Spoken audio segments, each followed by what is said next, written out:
E aí galera, sejam bem-vindos a mais um vídeo aqui no canal, como vocês estão? Estou aqui hoje para falar um pouco sobre a redação, né? Vou te falar como foi que eu consegui tirar mais de 900 na redação do Enem.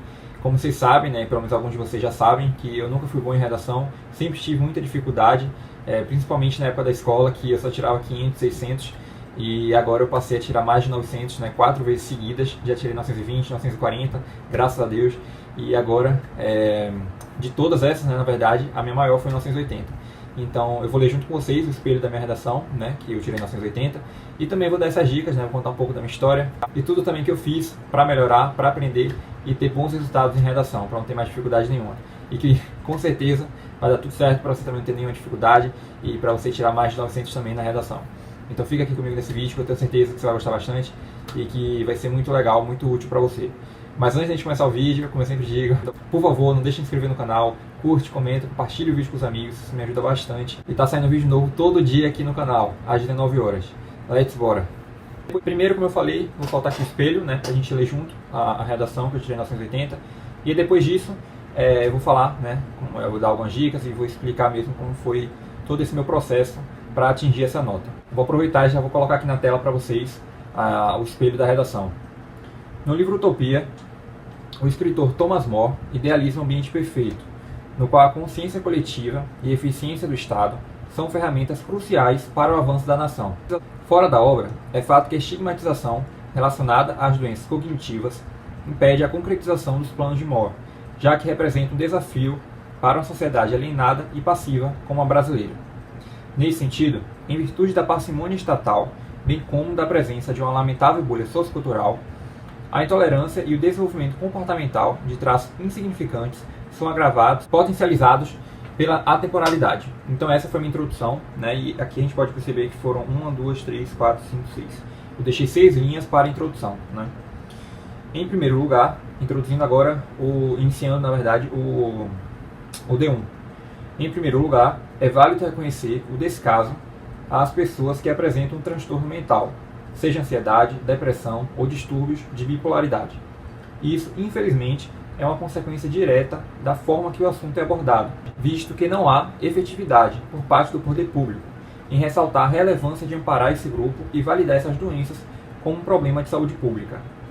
Nessa perspectiva, segundo Simone de Beauvoir, filósofa francesa, vive-se uma realidade firmada no senso comum, em que o conhecimento popular, adquirido pela observação e repetição de questões, forma estereótipos. Paralelamente, essa é a fonte do entrave. Preso em uma bolha sociocultural, o indivíduo é condicionado a padronizar essas enfermidades psíquicas como um fato cotidiano e normal. Assim, ele continua estigmatizando-as, seguindo alienado e moldado pela bolha em que vive. Vamos para o D2 agora. Por conseguinte, ao presenciar um estado ausente em uma comunidade incapaz de realizar julgamentos racionais, nota-se uma fragilidade do exercício de tolerância e empatia acerca dessas doenças, impulsionando a exclusão social e o distanciamento do alcance de um local como na utopia.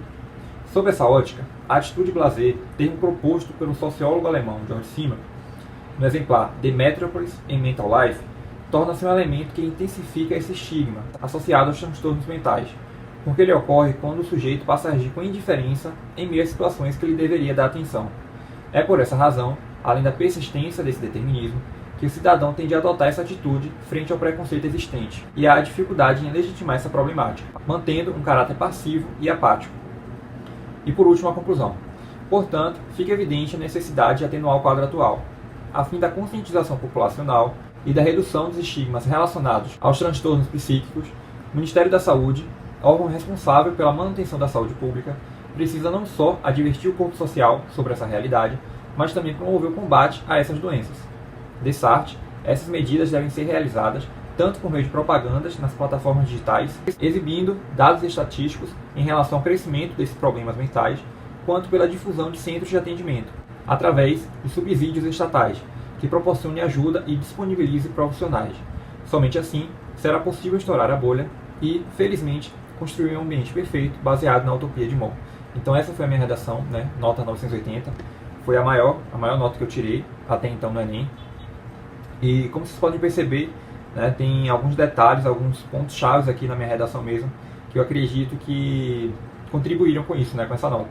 Eu perdi ponto na competência, foi na competência 1, vale 200 pontos, né, em todas. Eu tirei 200 na competência 2, na 3, na 4 e na 5, mas na primeira eu tirei 180, né? Ficaram faltando 20 pontos aí. Então foi isso. Essa foi a minha redação. Eu não vou detalhar muito, aprofundar mesmo no espelho da minha redação aqui. Se você quer, porque o intuito desse vídeo na verdade não é esse, mas caso você queira, dê uma olhada que já tem um vídeo aqui no canal onde eu detalho mesmo, onde eu leio a redação, como eu li aqui, e aí eu aprofundo. Eu mostro parte por parte, né, como foi que eu fiz, como foi que eu organizei minhas ideias, o modelo pronto também, que isso aqui tem, porque nessa redação também tem o modelo pronto, e dá uma olhada depois, se eu não me engano, foi num vídeo que eu fiz e já está aqui no canal. Então caso você queira, né, se tiver com curiosidade, dá uma olhada depois, que também está bem legal. Até mesmo para você ver e ter uma noção com mais clareza de como foi que eu fiz a minha redação. Mas vamos lá, né, vamos agora para o foco, o intuito mesmo desse vídeo, que é falar como foi que eu tirei, né? Como foi que eu tirei 980, como foi que eu melhorei em redação e como você pode também aplicar essas dicas nos seus estudos, né? Para ter um resultado também na redação. Então vamos lá. Gente, seguinte, como vocês sabem, né? Pelo menos a maioria de vocês, foi algo que eu falei até no início do vídeo também, eu nunca tive facilidade em redação, pelo contrário, já fui até para a prova final, para vocês terem ideia, em redação. Eu tinha muita dificuldade com a questão do tempo, em organizar minhas ideias, eu não tinha o hábito de leitura, eu tinha dificuldade em escrever, né? Organizar mesmo, tipo, pegar minhas ideias, colocar no papel e começar a desenvolver todo aquele raciocínio, tudo que eu pensava sobre o tema, eu tinha muita dificuldade e tudo isso me atrapalhava, né? Além, né, que potencializava mais ainda por conta da ansiedade, o tempo estava passando, eu não conseguia resolver, não conseguia fazer a redação e era muito difícil, muito complicado. Então, hoje ver isso, né, ver que eu acredito que eu jamais imaginaria que conseguiria tirar uma nota tão alta como essa. Então isso é até mesmo para vocês verem, né, como prova viva mesmo, de que é possível sim, você que tem dificuldade em redação, em tirar mais de 900. Mas você precisa treinar, você precisa também fazer essa parte e você precisa querer. Então um dos primeiros critérios e uma das dicas mais importantes aqui, né, que eu quero trazer para vocês é isso. Primeiro você tem que fazer por onde? Você tem que ser motivado, você tem que se motivar, você tem que querer mesmo. Se é realmente isso que você quer, então você tem que correr atrás. No início vai ser difícil, mas com o tempo você vai melhorando, vai vendo seus resultados e depois vai ser só sucesso. Tranquilo? Mas é isso. Primeira coisa, foco, determinação, disciplina, que já deu tudo certo. Seguinte, primeira coisa que eu fiz, eu até anotei aqui para falar com vocês, foi relacionado a uma base. Como eu não tinha uma base em redação, eu não poderia já chegar logo de cara e já fazer as redações, né? Porque não teria lógica. Primeiro, eu tinha que ser humilde, né? Tem que ter consciência mesmo da minha realidade, da minha situação, da minha condição e entender. Não, Pedro, você não entende redação, você não sabe, então primeiro você precisa focar na base, certo? E como assim na base? Primeiro você tem que, né? Eu até anotei aqui, focar nas competências da redação do Enem, estudar a estrutura dissertativa argumentativa, como usar os repertórios e como usar os conectivos. Basicamente foram esses 4 critérios que eu estudei, né, na base. Então, as 5 competências da redação do Enem. Como assim? Vocês sabem que existem os critérios, né? O corretor ele se baseia na correção de acordo com as 5 competências da redação do Enem. Então, a competência 1, se eu não me engano, é relacionada com concordância nominal, verbal, espaçamento, letra, rasura, tudo isso está na competência 1. Na competência 2 e na 3 é toda essa questão da estrutura dissertativa argumentativa, o uso dos repertórios também. Na 4 é o recurso coesivo, os conectivos que você usa para relacionar períodos distintos. E na competência 5 é justamente o que trata a respeito da conclusão, né, do último parágrafo da nossa redação. Então, quando eu estudei mesmo cada competência, foi muito importante, porque é a partir disso que vai sair a minha nota. Cada competência vale 200 pontos, que dá um total de 1000 pontos. Então, é muito importante mesmo que você estude cada competência, que você veja com cuidado, com atenção, como funciona, né? O que ela explica, como você pode potencializar cada competência, o que você pode fazer para melhorar em cada uma delas. Então é muito importante isso, porque dessa forma, você tendo clareza e conhecimento a respeito das competências, você consegue produzir a redação de uma maneira muito bem fundamentada e objetiva. Então essa foi uma das dicas também que estão dentro desse conceito de base, né, que eu estou falando aqui com vocês, que é muito importante, que você precisa dar atenção. Além disso, né, temos a estrutura dissertativa argumentativa. Então, como vocês sabem, né, o básico, a gente não pode escrever a redação nunca na primeira pessoa. Eu acho que o tema deve ser atenuado jamais, nunca é na primeira pessoa, sempre na terceira pessoa do singular. Então, deve-se atenuar a problemática sempre na terceira pessoa. É muito interessante também que você tenha, na verdade, um bom vocabulário, porque isso enriquece o texto, quando você não fica repetindo aquela mesma palavra. Então, por exemplo, atualmente, ao invés de você ficar toda hora repetindo atualmente, substitui por hoje em dia, odiernamente, na sociedade contemporânea. Então, assim, é quando você multiplica, né? Quando você traz sinônimos, e isso é muito legal também. Por sinal, quando eu fazia as redações, eu sempre ia nos sinônimos para não ter que repetir aquela palavra. Então, se eu já tivesse colocado, por exemplo, Brasil, aí eu ia nos sinônimos e ia para um sinônimo de Brasil. Por exemplo, território brasileiro. Ou então, nação verde e amarela, sabe? Porque dessa forma fica legal, enriquece mesmo o seu texto. Fica bonito, não fica repetitivo, não fica aquela coisa maçante. Então, são pequenos detalhes mesmo que você precisa estar atento. Além disso, a questão dos repertórios, claro. Então, essa questão do repertório também está muito relacionada a, como posso explicar, a maneira como você vai relacionar com o tema da redação. Não é só você inserir aqui o repertório, mas também você relacionar.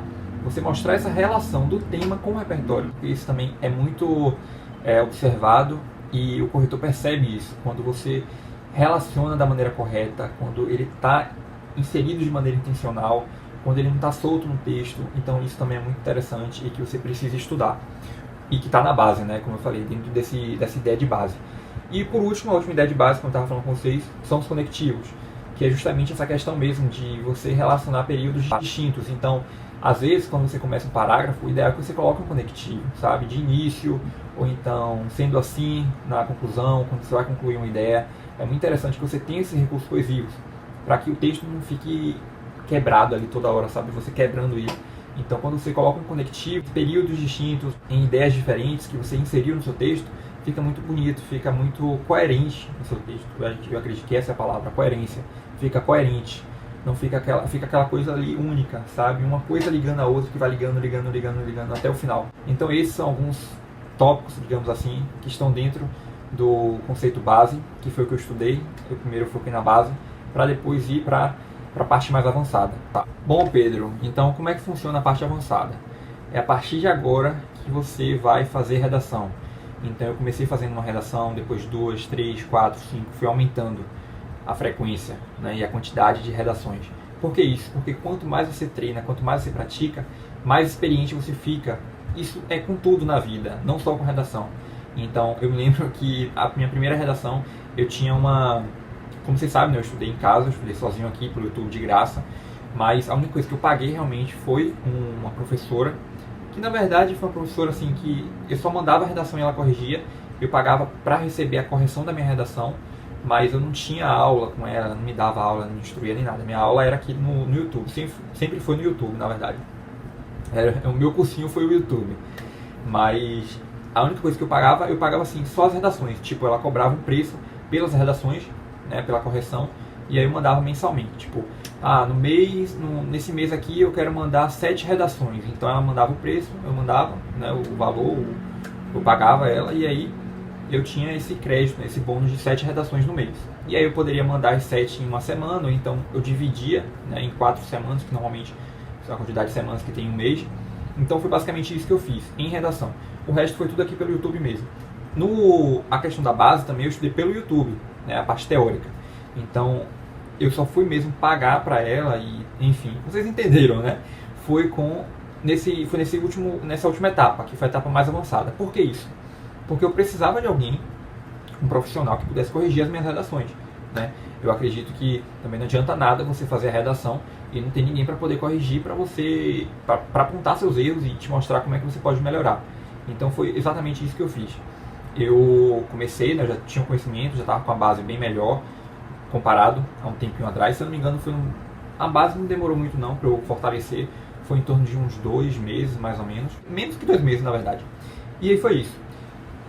Eu comecei a enviar as redações para ela, ela começou a corrigir, começou a me devolver. Eu me lembro que no início eu tinha muita dificuldade, eu demorava tipo umas 3 horas para fazer só a introdução e o desenvolvimento, e aí eu deixava para fazer o D2 e a conclusão no outro dia, porque eu tinha muita dificuldade mesmo. E eu me lembro que as primeiras notas sempre ficavam beirando ali os 600, 650, 700, nunca era mais que isso. Mas com o tempo, um outro ponto também muito importante, você não pode desanimar. Não tem sentido você começar a fazer redação já esperando um 900, um 800, pelo contrário. Principalmente se você tem dificuldade em redação, você tem que ir consciente que você realmente vai tirar nota baixa no início, mas o segredo está justamente em você persistir, em você ser constante, em sempre estar ali, né, toda semana fazendo a redação, treinando, praticando, porque dessa forma que você ganha experiência, que você melhora e que você tira mais de 900 na redação. Então, com tudo isso, com essa prática, né, na parte mais avançada, eu melhorei com a questão do tempo, eu fazia a redação muito mais rápido no decorrer, né, do processo. Eu também comecei a melhorar muito com a questão de ortografia, com o erro ortográfico, eu tinha muita dificuldade, era onde eu perdia mais pontos também. Então, tudo isso acabou melhorando muito com o tempo, quanto mais eu fazia as redações. E depois de tudo isso, o que eu fiz? Fui atrás de modelo pronto. Como vocês sabem, por sinal, tenho até o meu material, né, do 0 ao 1000, que o link está aqui na descrição, que tem 50 modelos prontos de redação. Eu comecei a aplicar os modelos prontos junto com o padrão que eu encontrei das redações de nota 1000. Tem uma cartilha que o Lucas Felp, eu acredito que alguns de vocês devem conhecer ele, né, aqui do YouTube. Ele também produz conteúdo de estudo. E ele lançou uma cartilha ele já tinha lançado, na verdade. Ele tinha lançado de 2018, se não me engano, foi de 2019 a cartilha. Posso estar enganado. Com as redações nota 1000, né, dos estudantes. Então eu comecei a ler cada redação e encontrar os padrões. Então, tudo isso eu expliquei no material do 0 ao 1000 também, como funcionam esses padrões, e eu coloquei os modelos prontos. Então, na verdade não, isso eu expliquei no manual do Enem, certo? Que é um outro material também, que está aqui no link na descrição. Mas o do 0 ao 1000 só tem uns 50 modelos prontos de redação. Junto, que estão dentro do modelo pronto, tem esses padrões, né, que é a questão do repertório, a estrutura da introdução, do D1, do D2, da conclusão. Então, existem segredos, macetes mesmo, que quando você aplica nessa redação, a sua chance de tirar mais de 900 é maior, porque tem um padrão, e quando você aplica, quando você usa esse padrão na sua redação, as suas chances aumentam cada vez mais. Então, com o modelo pronto, né, eu acredito que já foi depois da parte mais avançada, quando eu já estava treinando, que aí foi o momento onde eu comecei a usar o modelo pronto. Mas é muito interessante, muito importante que você perceba isso, que foi uma construção. Eu fui subindo escadas. Então, quando eu cheguei no topo e vi que eu realmente já tinha uma facilidade em fazer as redações, em organizar minhas ideias, aí foi a partir daí que eu comecei a fazer o modelo pronto. Porque com o modelo pronto, como vocês sabem, né, isso acabou facilitando muito mais a minha produção textual. Eu melhorei muito com a questão do tempo, com a ortografia, com tudo aquilo que envolve, né, a estruturação, o repertório sociocultural, os parágrafos, né, a conclusão. Então tudo isso me ajudou muito a facilitar mesmo, a ser mais prático no meu estudo. Foi algo que acabou contribuindo, né, consequentemente, para tirar mais de 900 na redação. Foi 980. Bom, galera, então acredito que essas foram algumas dicas que certamente me ajudaram mesmo a tirar essa nota e que eu compartilhei aqui hoje, agora, com vocês. Eu espero que vocês tenham entendido. Caso vocês tenham ficado ainda com alguma dúvida, falem nos comentários que eu estou respondendo a vocês. E no mais é isso. Obrigado por estarem aqui comigo, de verdade, e até o próximo vídeo.